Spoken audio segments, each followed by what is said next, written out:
진짜 1년 전에 비해서 지금 우리가 뭐 법회에 뭐 몇 분이 오신다라는 이 개념보다 뭐 우리 법회에 계신 분도 있고 법회는 올 수 없지만 또 밖에서 또 주인된 역할을 함께 하는 분도 또 계신 거죠.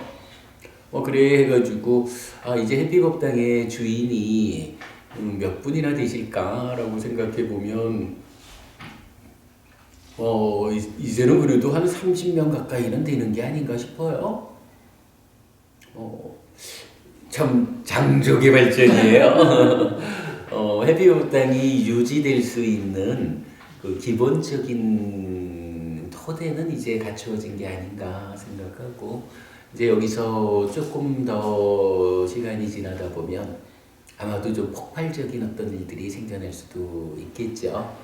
뭐니 해도 진짜 요새 우리가 이 마음의 이중 삼중의 왜곡 관계를 해석해내고 그게 수행하고 딱 일치가 되었다, 맞춰졌다라는 이거든요.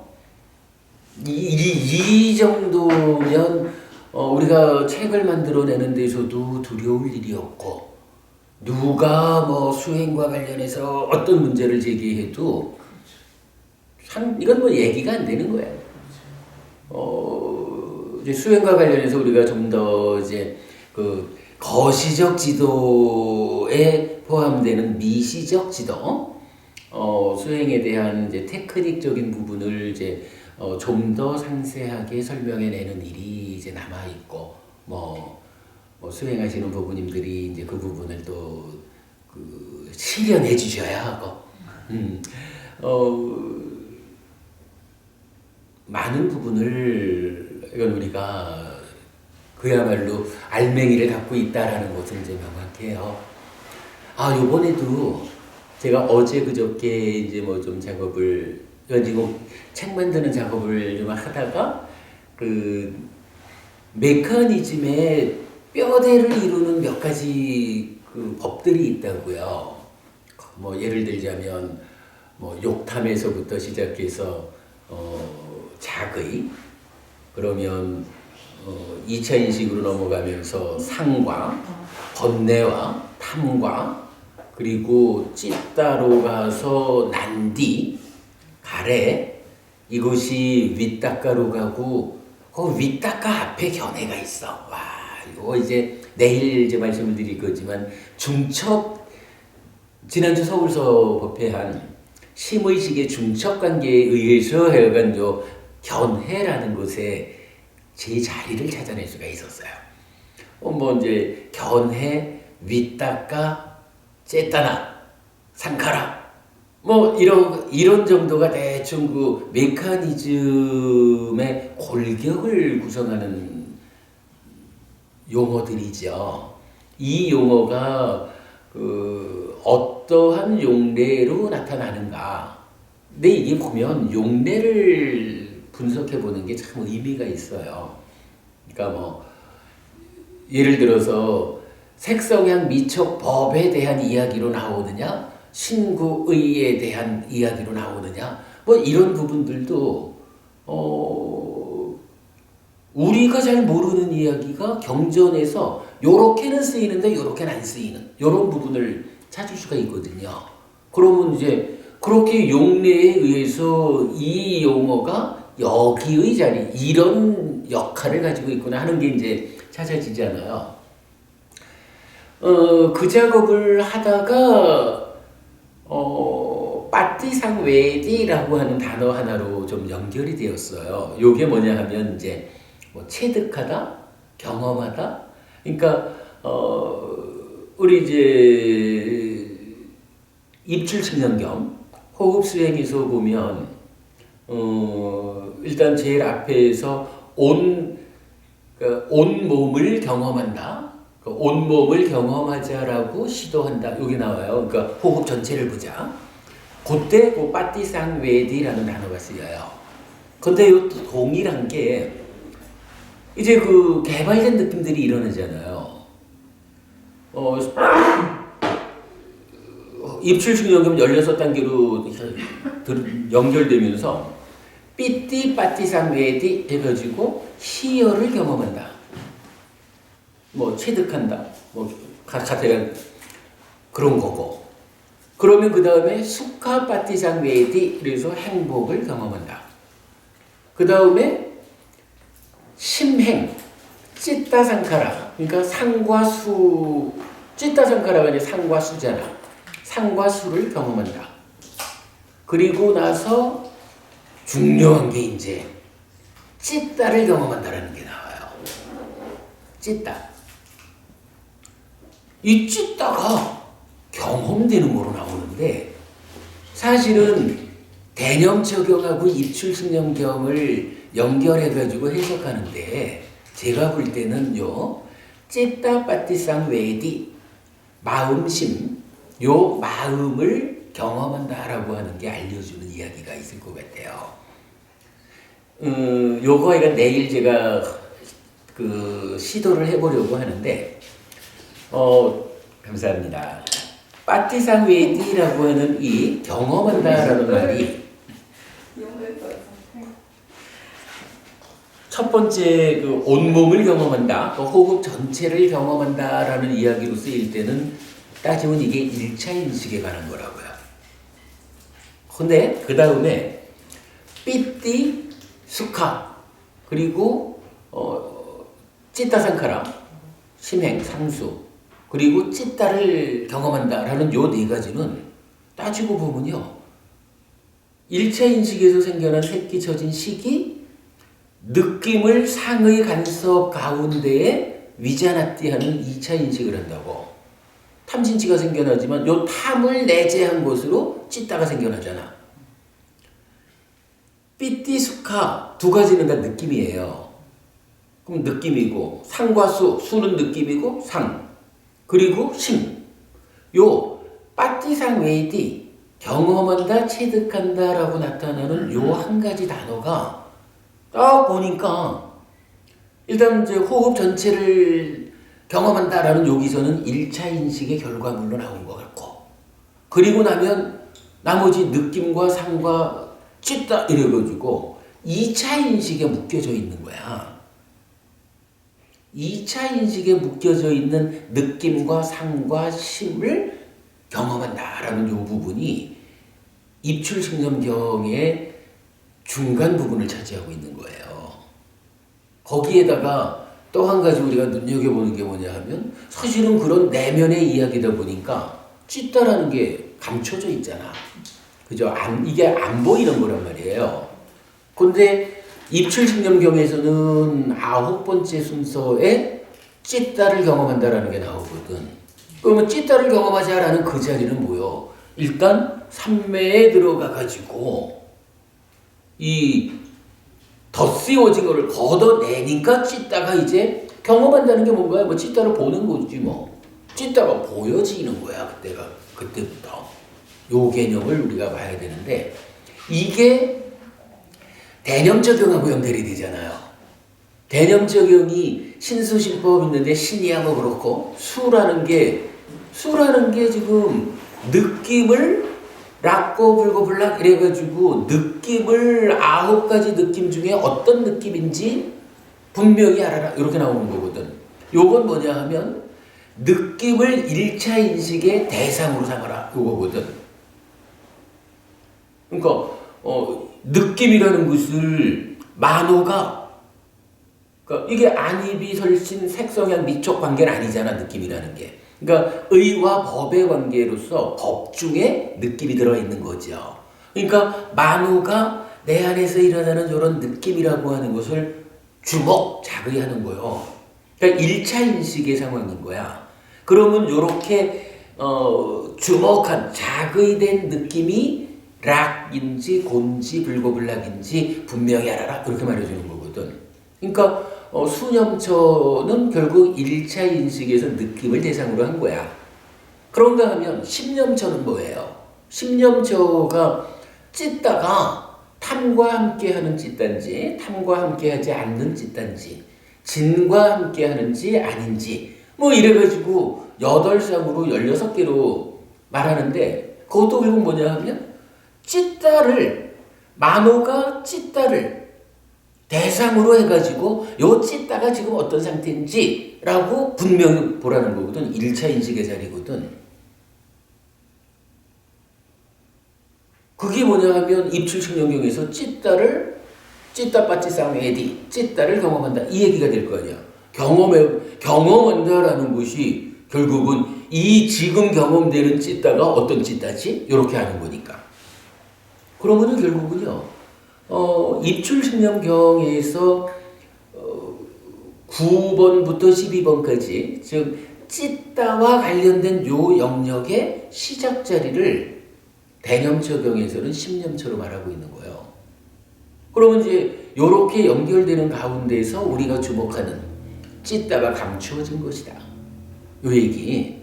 찢다가 감추어진 것이다 라는 여기에서 또한 우리가 알 수 있는 게 있잖아요. 10념처가 찢다를 대상으로 주목한다 라고 하는 이 일은 일단 보려면 보여야 보지 뭐. 감춰진 거는 못 보잖아. 그러니까 10념처가 수행을 시작하는 자리가 아니고 수행이 이미 전개가 돼서 이제 그냥 내가 찢다를 보려 하면 볼 수 있는 이런 사실은 숙련된 수행자가 찢다를 볼 수 있는 거잖아요. 생각해보면 이게 맞는 표현이겠죠? 네.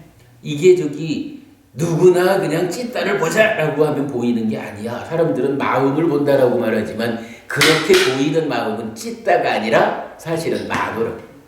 그죠? 만호라고 봐야 되잖아.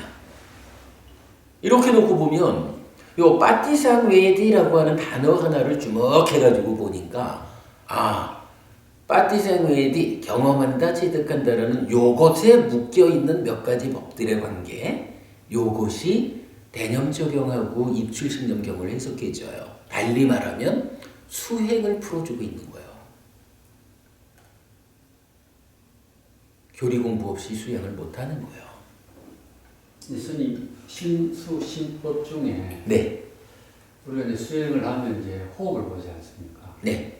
그럼 왜 이제 우리가 신수 몸 중에 왜 호흡을 봐야 돼요? 호흡 중에서도 또 거기에 보면 또 느낌이라는 것도 있고 거기에 이제 호흡에 느낌이 없습니까? 그런데 왜 우리가 신수신법 중에 신이라고 하는 것 중에서 호흡을 왜 봐야 되는지 그거는 기본적으로 이제 신수신법 네 가지는 대상이라고요.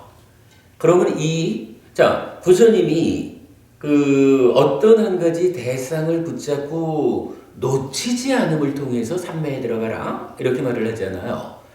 그럴 때에 기본적으로 신수신법은 이렇게 봐야 돼요. 만약에 법은이 아주 미운 마누라 이렇게 만약 한다면 그 미운 마누라를 붙잡고 떠나지 않는다 내 마음 상태가 이러면 그 미운 마누라가 미안해요 농담이에요 그 미운 마누라를 붙잡고 있다라는 데서 어떤 일이 생기냐 하면 그 밉다라는 것이 작용해가지고 미운 마누라를 대상으로 삼매해가는 일보다는 미운 마누라의 그 미움의 작용에 이끌려가지고 머리를 굴리고 있다고.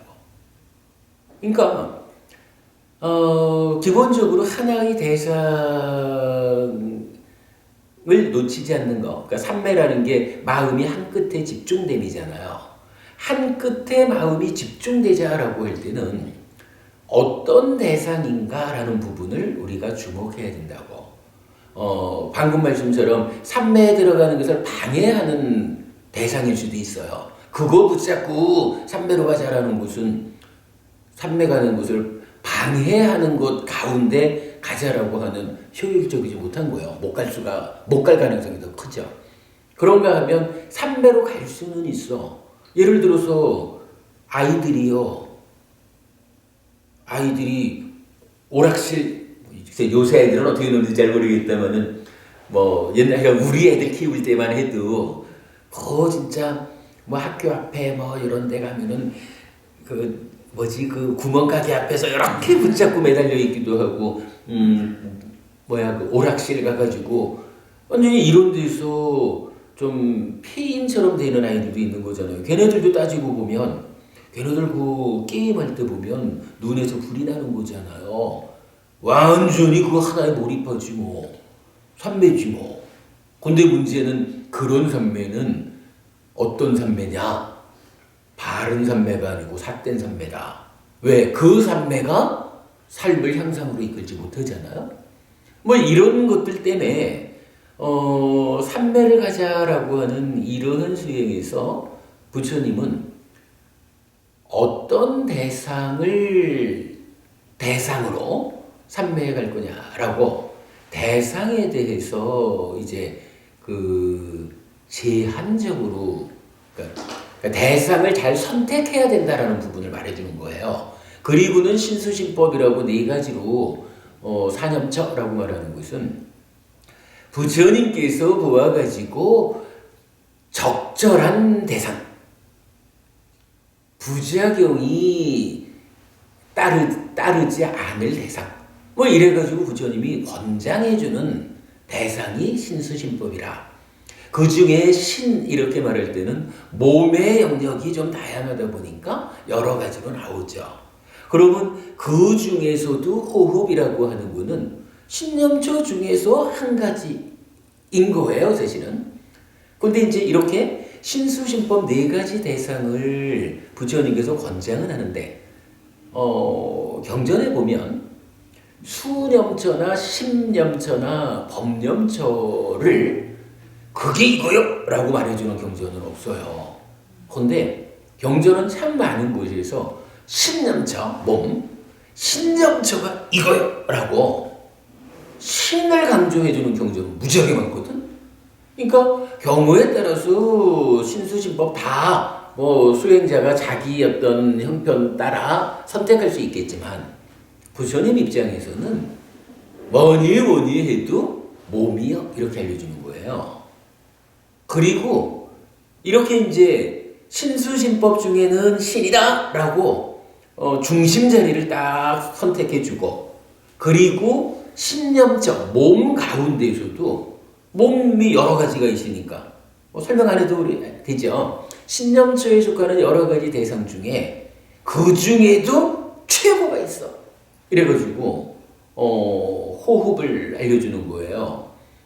우리 저기 들숨날숨 상류따에 보면 그 몇 가지 경전들은 등불비유경에서는 직접 표현을 한 것 같은데, 그저 몸도 피곤하지 않고 눈도 피곤하지 않고 이렇게 부작용이 없는 호흡 수행을 해라, 이렇게 부처님 알려주기도 하거든요. 뭐 그러한 부분을 감안해서 보면 이렇게 말할 수가 있는 거예요. 신수신법이라는 사념처 네 가지 대상이 일단 주어졌다. 그리고 그 중에 뭐니 해도 신념처가 최고다. 그런가 하면 그 중에서도 정말로 하나라고 말하면 호흡이다. 그래가지고 우리 그런 표현을 하잖아. 수행에도 왕도가 있다. 호흡 수행이 수행의 왕도다. 이렇게 말을 하는 거거든요. 그런 상태에서 놓고 볼 때 신수신법이라는 네 가지가, 그러면 왜 부처님은 신념처에서 몸 하나를 우선적으로 말했을까라고 보면 방금 얘기한 거랑 비슷해요. 호흡이라고 하는 거는 일단은 어쨌든 살아있는 한 존재하는 거예요. 살아있는 한 내가 특별히 숨쉬려고 애쓰지 않아도 존재하는 거예요. 그렇기 때문에 이 호흡이라는 대상은 내가 보려고만 하면, 주목하려고만 하면 언제든지 있는 거예요. 언제든지 요거는 있어요. 그리고 이 호흡이라는 것은 따지면 오염되는 것도 아니잖아. 만약에 주변 공기가 나빠가지고 공기는 오염되는지 몰라도 그 공기가 남기는 감촉이라는 것은 이건 오염이 없는 거예요. 그냥 감촉이 있을 뿐이지. 그런 측면에서 일단 호흡을 최우선하는 것 같고, 그리고 무엇보다도 중요한 거는 지금 우리가 말하는 맥락이죠. 호흡을 주목하자라고 하는 이거는 따지면 아무런 준비가 없어도 지금부터라도 내가 계속 수행의 시작이 그런 거 아니에요? 방해받지 않는 공간의 자리를 잡자. 그리고 앉자. 그리고 마음은 호흡을 지향하자. 그리고 이어보자라고 하면서 삽디를 준비하자. 뭐 이래 되는 거잖아요. 그러니까 그 과정에 사실은 아무것도 선행해야 될 게 없어. 그냥 호흡을 보자라고 하면 돼요. 그냥 호흡을 보자라고 하면 되는데 이게 다른 것들 중에서